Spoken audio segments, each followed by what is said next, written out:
Good evening, my dear friends. Welcome you all on your YouTube channel, our YouTube classes.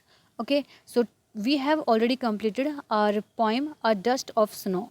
So today we will start it's solution. Okay, central idea of the poem. अगर आप लोगों को पूछा जाए कि poem के central idea क्या है, या पोइम के थीम के ऊपर क्वेश्चन आ जाए, या पोइम में क्या बताया गया है, इस तरीके का कोई क्वेश्चन अगर आपसे पूछा जाए तो ये हर एक क्वेश्चन में फिट होने वाला क्वेश्चन है। इसके नीचे मैंने जो आपके टेक्स्ट से जो क्वेश्चन बनते हैं वो भी कराए हैं, तो वीडियो को पूरा देखिएगा, आपको क्वेश्चन डेफिनेटली समझ में आएगा। और मैंने बहुत छोटे छोटे कराए हैं इस क्वेश्चन को छोड़कर, क्योंकि ये जो ऐसा क्वेश्चन है, ये जो सेंट्रल थीम वाला है, इसमें से आपके बहुत सारे क्वेश्चन निकल सकते हैं। अगर आप लोग चाहो तो इसको भी लर्न कर सकते हो। ये आप लोगों के लिए वैसे ही दिया गया है, ठीक है। अगर आप लोग चाहो तो इसको कर सकते हो, अदरवाइज आप लोग टेक्स्ट के क्वेश्चन जो नीचे हैं वो कर सकते हो। तो देखिए क्या है, सेंट्रल आइडिया पूछा है पोइम का।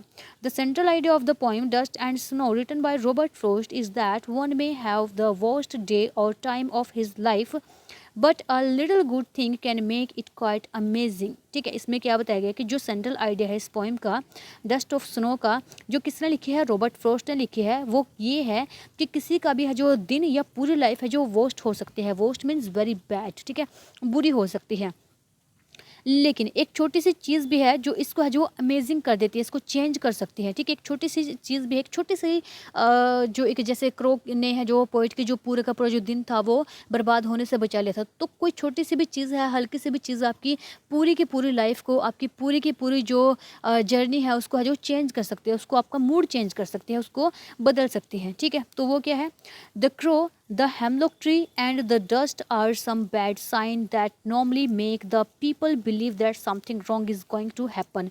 कि इसमें जो क्रो है, जो कौवा है, और हेमलॉक ट्री है जो एक पॉइजनस ट्री है, और जो डस्ट होती है, जो धूल होती है, ये कुछ एक ऐसे बैड साइन है जो किसी भी व्यक्ति को है जो ऐसा बिलीव करा सकते हैं कि आपकी लाइफ में कुछ ना कुछ रॉन्ग होने वाला है, कुछ ना कुछ गलत होने वाला है। The poet in the poem I think is already upset. हमें लगता है कि जो पोइट है इस पोइम का वो ऑलरेडी वो बहुत पहले से ही बहुत ज़्यादा अपसेट है। This is why he comes out of his home to wander in the snow. और इसीलिए वो अपने घर से जो बाहर आता है ताकि वो थोड़ा बहुत वंडर कर सके, चल फिर सके स्नो में। But A crow shakes and snow falls on him which makes him happy. लेकिन एक है जो एक क्रो के बैठने से, क्रो ने है जो शेक किया, हिलाया एक टहनी को, और उससे क्या हुआ कि पोइट के ऊपर है जो पोइट के शोल्डर के ऊपर बर्फ़ गिर जाती है, और उसका जो अपसेट माइंड होता है वो एकदम से चेंज हो जाता है हैप्पी माइंड में, ठीक है, हैप्पी मूड में। The poet gives us the message that one should hope for the best even in the worst. और इसीलिए पोइट हमें क्या मैसेज देता है, अगर आप लोगों को पूछा जाए what is the message given by the poem, तो आप लोग ये यहाँ से लेकर के, इस लाइन से लेकर के यहाँ तक ये आंसर दे सकते हो। The poet gives us the message that one should hope for the best even in the worst. की पोइट हमें मैसेज देता है कि हमें है जो होप रखनी चाहिए, आशा रखनी चाहिए, चाहे कितना भी बुरा टाइम हो उसमें हमें अच्छाई की, क्योंकि हर एक बुराई के बाद क्या है, एक हर एक अच्छाई आती है। ठीक है, हर एक किसी की लाइफ में है जो बुरे समय के बाद अच्छा समय आता है। ठीक है, तो अब हम चलते हैं अपने टेक्स्ट के क्वेश्चंस पे जो मैंने यहाँ पे लिख करके बहुत इजी बनाए हैं आप लोगों के लिए। So here is our first question, what is the dust of snow. कि डस्ट ऑफ स्नो क्या है, बर्फ़ की धूल क्या है। What does the poet say has changed his mood. और पोइट क्या बोलता है कि किस चीज़ ने उसका मूड है जो वो चेंज कर दिया है। How has the poet's mood changed. और पोइट का मूड चेंज कैसे हो गया है। The dust of snow means the fine particles of flakes of snow. की जो डस्ट ऑफ स्नो है उसका क्या मतलब है कि जो छोटे छोटे पार्टिकल्स होते हैं हमारे बर्फ़ के, ठीक है, जैसे हम शिमला वगैरह में कहीं भी घूमने के लिए जाते हैं या कहीं पर भी, जो आप लोगों ने देखा होगा ना, आप लोगों के फ्रीजर में भी कई बार ऊपर की तरफ है जो वो बर्फ़ जम जाती है। ठीक है, तो यही बोला है कि जो पार्टिकल्स हैं हमारे पास बर्फ़ के, उसको बोला गया है कि ये डस्ट ऑफ स्नो है हमारी। ठीक है, यानी कि बर्फ़ की धूल उसको बोला गया है। आगे है the dust of snow changed the poet's mood. और सेकंड का आंसर हो गया ना कि what does the poet's mood changed. तो किसने चेंज किया था पोइट का मूड, इसके लिए आंसर है हमारे पास the dust of snow change the poet's mood. कि डस्ट ऑफ स्नो ने पोइट का मूड है जो वो चेंज कर दिया। लास्ट है हमारे पास, how has the poet's mood change. अब देखो, his mood changed from sadness to happiness. उसका मूड है वो कहाँ से चेंज होता है, सैडनेस से हैप्पीनेस में चेंज होता है। ठीक है, इसमें आप लोगों को अगर आप लोग चाहो तो पूरा का पूरा बता सकते हो कि एक क्रो होता है वो शेक करता है पोइट के शोल्डर पे, तो जो डस्ट ऑफ स्नो होती है वो गिरती है। तो ये कंप्लीट हमारा क्वेश्चन यहाँ तक बन जाता है। ठीक है, चलते हम अपने नेक्स्ट क्वेश्चन की तरफ। नेक्स्ट है हमारे पास, how does Frost present nature in this poem. कि जो फ्रोस्ट है, रॉबर्ट फ्रोस्ट है, उसने नेचर को कैसे प्रेजेंट किया है इस पोइम में.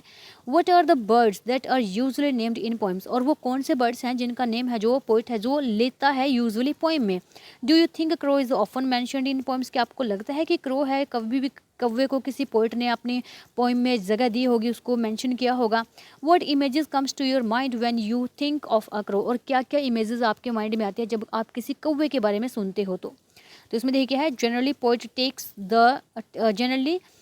Take the birds and trees which are known for their beauty and good qualities like peacock, parrot, cuckoo. तो इसमें क्या बोला गया कि जो जनरली आमतौर पर जो कवि लोग होते हैं वो किस तरीके की चीज़ों को यूज़ करते हैं, ऐसी चीज़ों को यूज़ करते हैं या तो वो जो बहुत ज़्यादा ब्यूटीफुल हो या अपनी गुडनेस क्वालिटी के लिए जानी जाती हो. जैसे कि पिकॉक होता है हमारा, ठीक है, मोर होता है, अपनी ब्यूटीनेस के लिए जाना जाता है. पैरेट होता है हमारा, वो भी बहुत ब्यूटीफुल होता है. कुक्कू होती है हमारी, वो गुड क्वालिटी के लिए जानी जाती है, काली होती है लेकिन बोलती बहुत अच्छा है, ठीक है. तो जो जनरली पोइट्स है वो ऐसे बर्ड्स को यूज़ करते हैं जो बहुत ब्यूटीफुल हो और जो बहुत ही ज़्यादा गुड क्वालिटी के हों. बट हेयर, लेकिन यहाँ पर frost has taken a totally different approach, लेकिन फ्रोस्ट ने अब यहाँ पर टोटली बिल्कुल डिफरेंट किया है, सबसे अलग किया है, सबसे हट करके किया है. ही चोज अ क्रो, उन्होंने एक कौवे को चुना है. Crow is black in colour with very harsh voice and is believed as a bad omen. उन्होंने एक कौवे को चुना है जो कि क्या होता है, कलर में भी बहुत ज़्यादा काला होता है, उसकी वॉइस भी बहुत ज़्यादा बेकार होती है, अच्छी नहीं होती है, वो बहुत कड़वा बोलता है, ठीक है.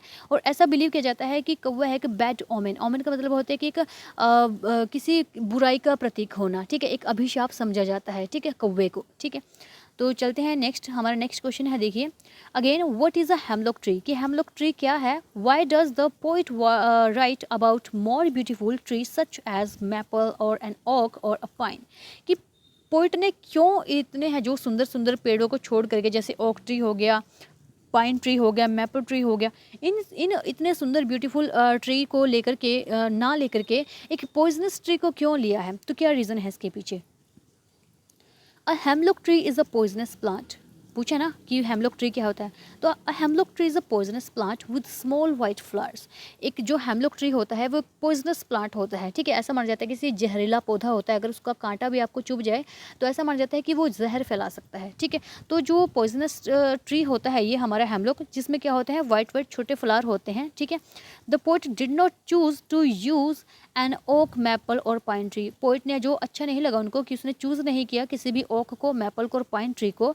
एक्चुअली वास्तव में क्या था, ही चोज इट, उसने इसको चूज़ किया. इट का किस लिए यूज़ किया गया है यहाँ पे, मैपल ट्री के लिए. He chose it to present his mood and feeling, उसने अपने मूड को और अपनी फीलिंग को एज अ प्रेजेंट करने के लिए इसमें इसको यूज़ किया है. बिकॉज जब कौवा आता है हम लोग ट्री पे बैठता है तो पोइट का मूड चेंज होता है इन बैड थिंग्स की वजह से, जिसको जो पीपल है एज अ बैड सिंबल इनको लेते हैं, ठीक है, कि बैड साइन होंगे, बैड सिंबल होंगे, ओमेन होंगे हमारे लिए, ठीक है. तो पोइट क्या कहता है कि ये चीज़ गलत नहीं है, ये चीज़ अच्छी है, जिन्होंने मेरे गलत मूड को चेंज कर दिया आकर के, ठीक है. तो देखते हैं हम अपना लास्ट क्वेश्चन है हमारा यहाँ पे, देखिए what do the crow and hemlock represent Joy और सोरो, कि जो क्रो है और हेमलॉक है वो किस चीज़ को रिप्रेजेंट करते हैं, जॉय को या फिर सोरो को. What does the dust of snow that the snow shakes of a hemlock tree stand for, और जो यहाँ पर जो डस्ट ऑफ स्नो है जो पोइट के ऊपर गिरती है, ठीक है, हिलाई जाती है, जिसको झाड़ा जाता है हेमलॉक ट्री से, वो किस लिए यहाँ पर स्टैंड करती है. तो देखिए यहाँ पे क्या है, the crow and hemlock tree represent sorrow and depression felt by the poet in this materialistic world, कि जो क्रो है और जो हेमलॉक ट्री है वो रिप्रेजेंट किए गए हैं सोरो और डिप्रेशन की फॉर्म में, फेल्ट बाय द पोइट, जो पोइट फील करता है, जो पोइट महसूस करता है इन दिस मेटेरियलिस्टिक वर्ल्ड. यानी कि क्या बात की गई है कि इस मेटेरियलिस्टिक वर्ल्ड में हर कोई उस चीज़ के पीछे भागता है जिसकी कोई वैल्यू है, हर कोई उस चीज़ के पीछे दौड़ रहा है जो कुछ ना कुछ हमें देती है. अब जैसे कौवा है हमें कुछ नहीं देता, ठीक है, तो हर कोई ये बोलता है कि ये बैड है, ये गलत है, जबकि इंसान तो वो भी है ना, पक्षी तो वो भी है ना, दूसरे पक्षियों जैसा ही है, ठीक है. वो कौन सा हमारे घर से कोई चीज़ उठा करके लेके जाता है. लेकिन इस मटेरियलिस्टिक जो हमारा जो संसार है ना, जो हमारी दुनिया है आजकल की जो हमारी हो गई है, इसमें ये दिखाया कि रिश्ते हो, कोई जानवर हो, कोई रिश्तेदार हो या कोई घर का ही मेंबर हो, उस चीज़ से मतलब रखता है जो चीज़ उसके काम की होती है, ठीक है. तो इस मेटेरियलिस्टिक वर्ल्ड में उसको ऐसा लगता है कि इनको भी ऐसा ही फील होता होगा, इतना दुखदायक जैसा कि मुझे फील हो रहा है. The dust of snow is the symbol of natural Joy and energy. और जो डस्ट ऑफ स्नो है वो किस चीज़ का सिंबल है, वो नेचुरल जॉय का, प्राकृतिक सुंदरता का, ठीक है, और एनर्जी का, जो उसमें है एनर्जी आ गई है ना पोइट में। पहले वो बिल्कुल ही हताश निराश बैठा हुआ था, लेकिन जैसे डस्ट ऑफ स्नो उसके ऊपर गिरती है तो वो क्या करता है, एकदम से खुशी से भर जाता है। It change the mood of poet from sadness to happy. अब ये क्या करता है, हमारा जो पोइट का मूड होता है उसको चेंज कर देता है। कहाँ से, वो बहुत ज़्यादा सैड होता है और सैड से उसको हैप्पी की तरफ ले आता है, ठीक है। तो होप सो कि आप लोगों को ये क्वेश्चंस भी क्लियर हो गए होंगे। अगर आप लोगों को वीडियो अच्छी लगी है तो चैनल को सब्सक्राइब करें और वीडियो को अपने फ्रेंड्स के साथ भी शेयर करें, ताकि वो लोग भी इससे है जो एक नया आइडिया ले सकें या अपने पेपर के लिए इसको तैयार कर सकें। Thank you very much.